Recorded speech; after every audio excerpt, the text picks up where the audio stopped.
We've had some classic battles. When I was with New Jersey and he's with Phoenix, he was going to make his players, his teammates better. And, you know, we always wanted to beat one another. You know, we obviously played together in Phoenix, and he was a mentor to me in some ways, someone I looked up to when I came in the league. Nash inside, bucket and one with the lethal left hand. As a Hall of Fame player, you know, you always want to put your best foot forward against him. No defense played that night. It was all offense, and it's all about, you know, for me and Nash, you know, when you talk about Nash, he's a winner. He competes at the highest level. He has a great will to win, and, you know, I feel like I always was a great competitor and wanted those moments. Nash for three, absolutely! You know, I knew we were in the heat of one, and neither one of us would quit. He has like 42 points, 13 assists, and like 6 rebounds. You know, we just battled and battled and battled. At the end of the game, you look up, and luckily we won. Nash breaks free, has a good look for three, yes!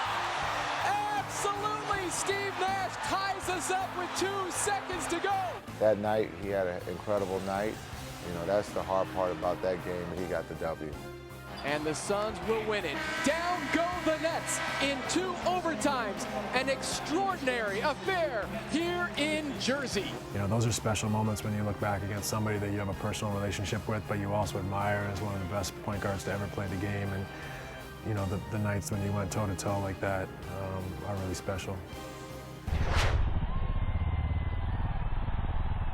You got to make it fun. You know, we play so many games that I think if the more fun you can make it, the closer a bond you can create with each other, the more success you're going to have on the court. You know, and they were great guys, and I thought we had an opportunity here to really come together and enjoy this time and make it special, not only by the way we play, but have the relationship we build together off the court impact the way we play on the court. I don't know if there's a favorite moment on the court. It was an honor and a privilege to suit up and go out there and play. To play with somebody, you know, Hall of Famer, a guy who was pretty special.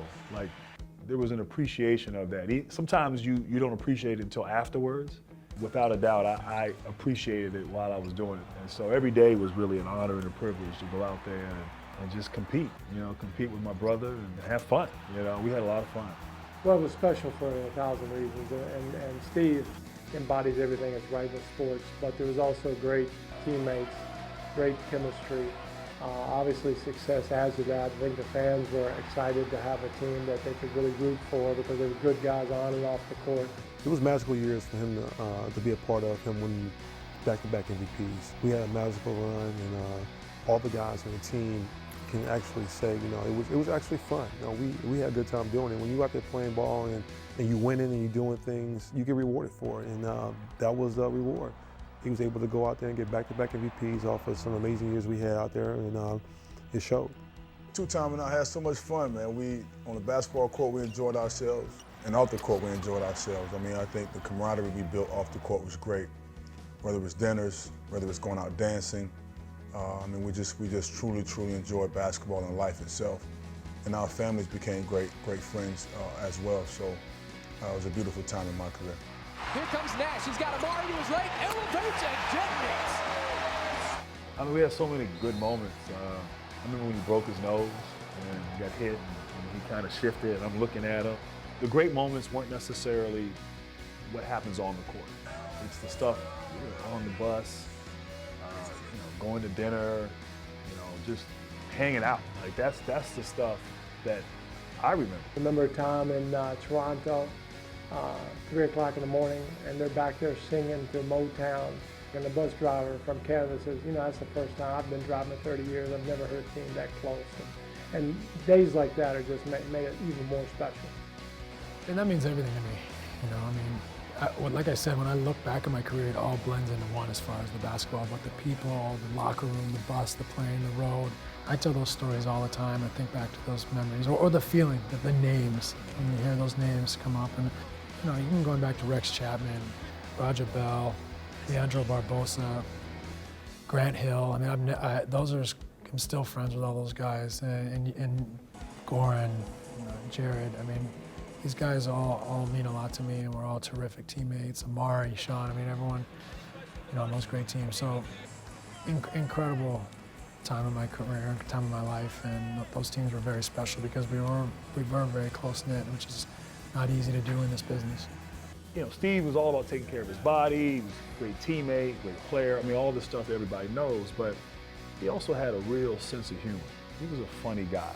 You know, I think the public got a glimpse of that maybe with some of the viral videos that he would, you know, make on the road. It was a great moment for me, you know, I did it for him and for the team too. It was fun time, you know. I didn't know I could do stuff that I did, you know, with the avatar stuff.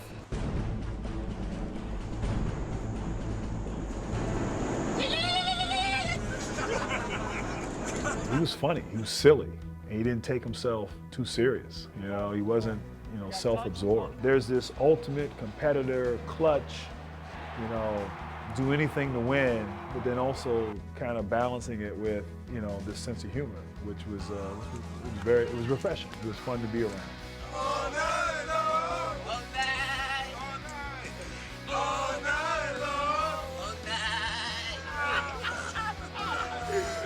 It was a long career with a lot of games, and if I didn't have teammates like that or times like that, it wouldn't have been nearly the experience it was. Coming up on NASH13, powered by APS, the Suns eye a sweep of the Spurs.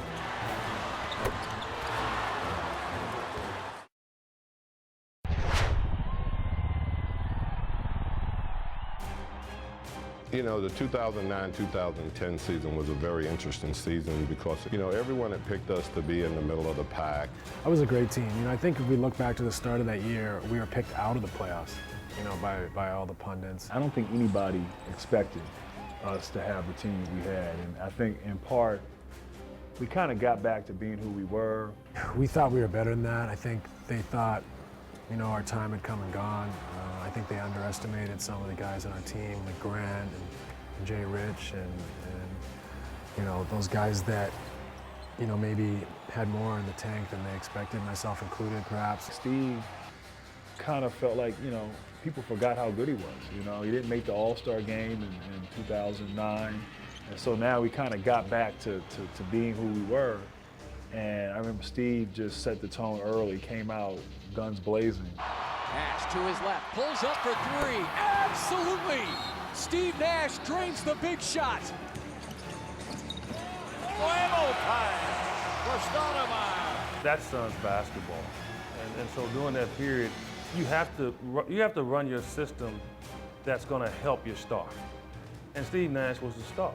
It was a special team. We had a lot of fight. We had a lot of talent that maybe was overlooked, and we came together. We started out and played great basketball, and then we got into a playoff situation where I thought everyone stepped up, you know, when we needed them most. We're tied 1-1 going back to Portland, and Jason Richardson stepped up and had a great game for us, 42 points, and got us over the hump in that game.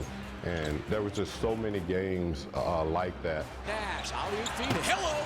Jason Richardson comes crashing down. He has 42 points. Just to watch guys who deserve success, like Steve. You know, it wasn't by accident. He worked hard every day, and it makes you feel good when you see guys who put that much effort in and get rewarded. That feeling that we had, that's the kind of championship feeling that you hear about, you experience. I experienced it before in college. You know, I think we could have been a team that could have won a championship that year. We genuinely liked each other and enjoyed being around each other. And I think in part, there was a feeling during the season, and particularly in the playoffs that year, that, you know, yeah, we want to win a championship, we want to do all, you know, but we don't want it to end. Everyone just stepped up so much, and then played great against a Laker team, but ended up losing that series 4-2. You know, obviously, the Lakers series was a heartbreaker. Ron Artest made a crazy putback to win Game 5. Otherwise, we'd have been going home up. You know, you look back and those moments never really go away. They always kind of wear on you and bother you. But that's what makes it all worthwhile. That's why you play, because you know all the chips are down, and if you lost, you lost. You got to take that, and it's going to burn, and it could burn forever. That was by far my favorite season in the NBA. Maybe my favorite season, you know, period. That's what makes it special, and I'm extremely proud to be a part of that team and to see the fight and spirit and the way we came together and played for one another.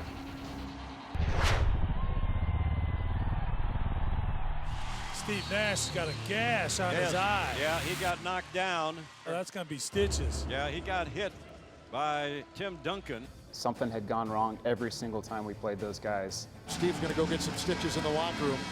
And to sweep those guys with him playing with one eye and the look in his eye like, I don't know if I can get through this, was the most special memory for me in my 12, 13 years with the organization. In the playoffs, it was always defeating and frustrating when things happened or we just couldn't beat them. For that to happen, you're kind of on, you're on edge, like, God, what else can happen? What else can go wrong? I mean, I remember that moment Steve got hurt. I don't even know if I understood. The training staff probably understood better because they were treating him. You knew if you could stop the bleeding, and he could get back out there, he was going to play.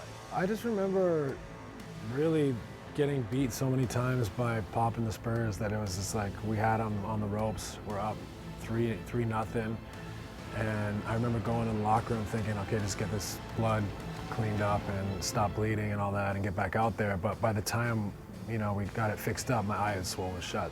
We got out there and I thought, well, let me jump in the deep end, and I pulled up for a three like on the break pretty soon after I got in. I think it was the first possession just to see if it looked like it was going to be anywhere near the 3 hoops that I was seeing. And it went in, and I think that gave me a lot of confidence. I have 3 by Nash.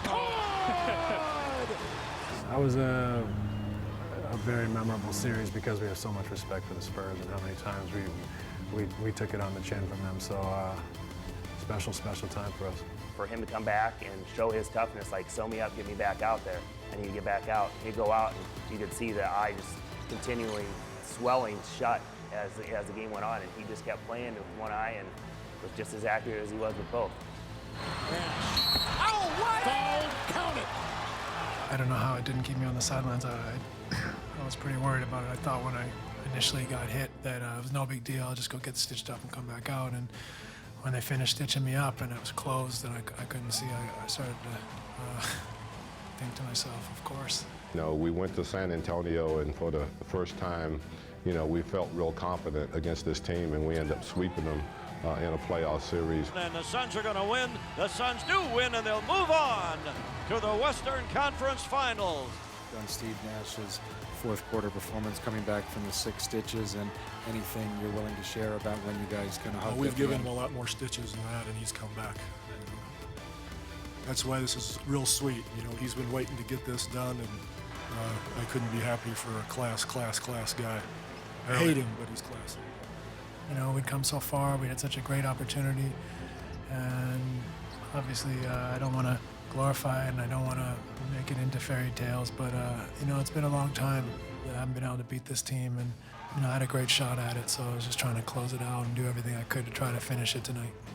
Steve, when we closed out that series, he got emotional. I mean, he was, he was very vulnerable at that point. I couldn't hold back, I had so many battles with the Spurs. Walking into that locker room in San Antonio was the best feeling I've ever had, and to see the tears coming down his face was truly the best feeling as a Suns employee I've ever had. So to be able to beat them convincingly like that, it meant a lot to me. It kind of, in some ways, was cathartic for all the pain that I'd suffered at their expense, and it all came flying out of me in the locker room. And to finally beat them and to sweep them on their court during this magical ride. I lived it, but Steve maybe lived it more than I did. He broke down and started crying, and I was like, man, the guy's real. He actually cries. It meant a lot to him, and to finally kind of get past them. To go into the locker room after the game and to see the tears amongst the staff and the players on the team was so special.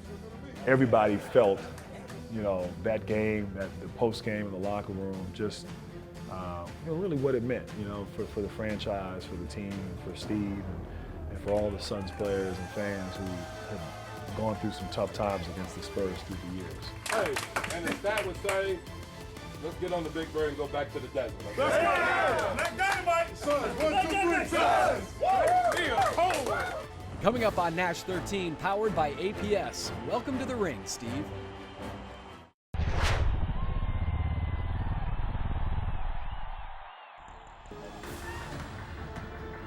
starts up the shot clock. He's going to make something happen. Left-handed running hook. Oh, brilliant by Steve Nash. When you talk about great players, as far as little guys, you know, I look at Isaiah Thomas, Allen Iverson, and Steve Nash. That's a great conversation to have.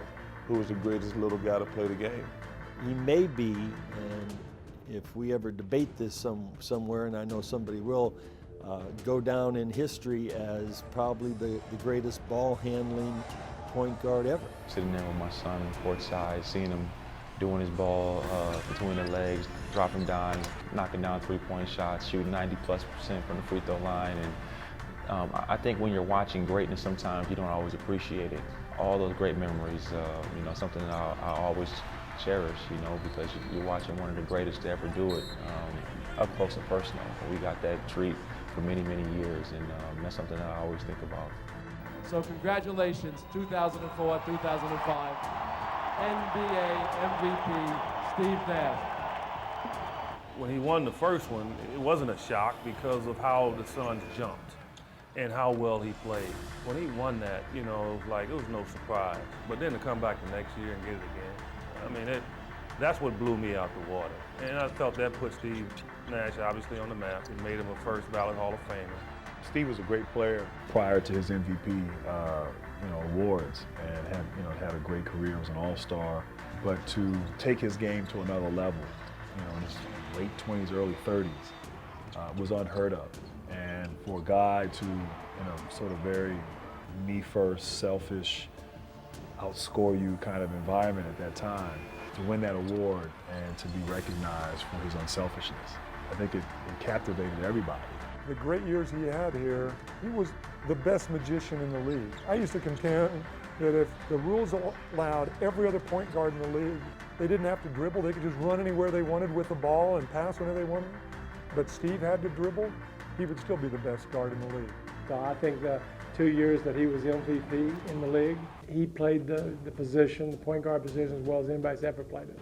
Look at the way players play now. The great guards, the dominant players, the most important players are those guards that can attack and create.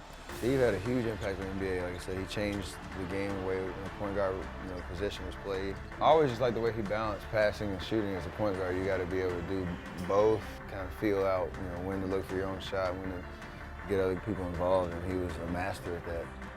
Him and Magic Johnson, they're the two best in my opinion, because they were so different. Magic added a little bit of flair and a little bit of showtime to the point guard position, and then Steve Nash, just an amazing court awareness. And as a fan of the game, man, I don't know if there's been anybody any craftier or any slicker than him.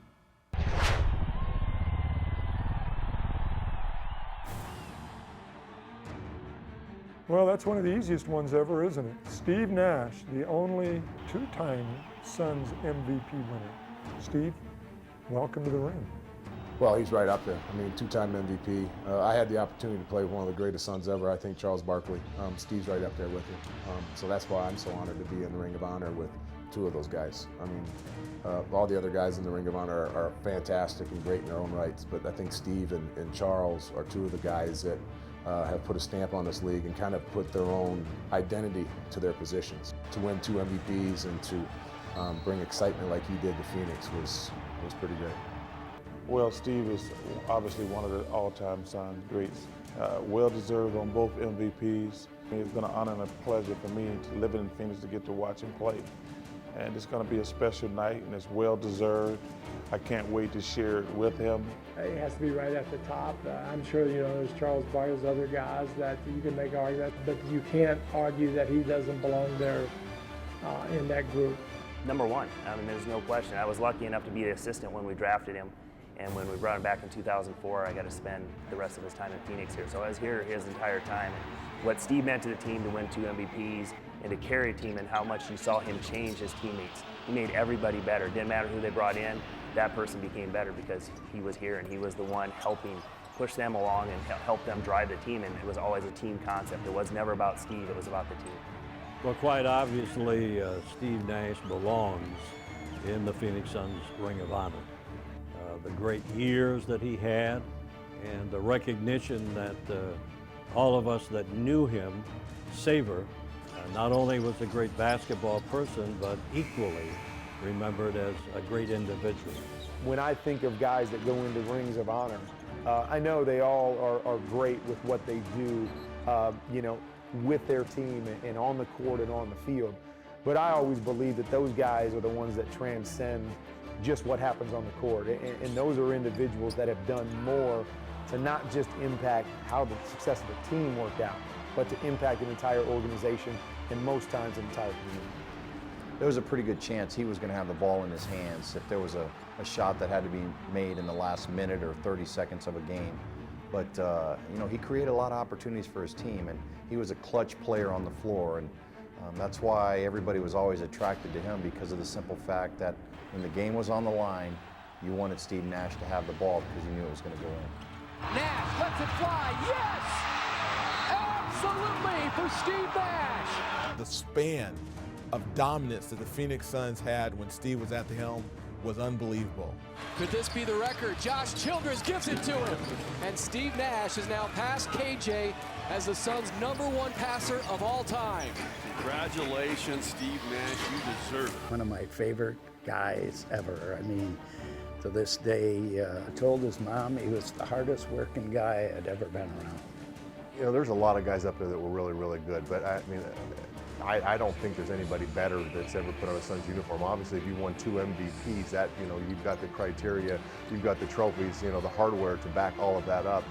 But what Steve did with his body, with his stature, with his athleticism, I mean, he's as good as it's ever put on a Suns uniform.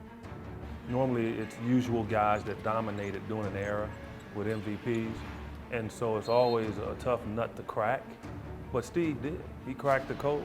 He's got to go down there as one of the all-time point guards, and he found his real niche of greatness in the middle of his career and finished, I think, you know, incredibly well. A player who had a game probably like no other single individual player that's ever handled a basketball like he has. Certainly a treat to be able to welcome him to the Phoenix Suns Ring of Honor, Steve Nash. We think about all the players who have gone through our organization over the years, and those few who are up there in the Ring of Honor, and you now mention a name, Steve Nash.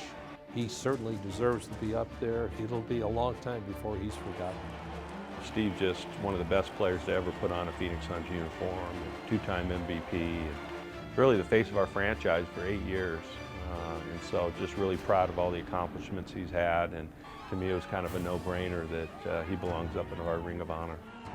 So Steve, what's it like to hear your fellow Ring of Honor members not only welcome you into the ring, but call you the greatest Suns player ever? You know, I think to hear the acceptance and accolades from your peers or people that you actually admired and grew up watching play is, you know, one of the greatest feelings and compliments you could have. So, you know, I would never want to put myself above any of those guys. To be a part of that group is incredibly special. I'm proud, and you know, it feels like kind of like I've come home. So I'm excited about it. On behalf of all the Suns fans, thanks for all the thrills and just a great ride. Yeah, you're welcome. Thank you guys.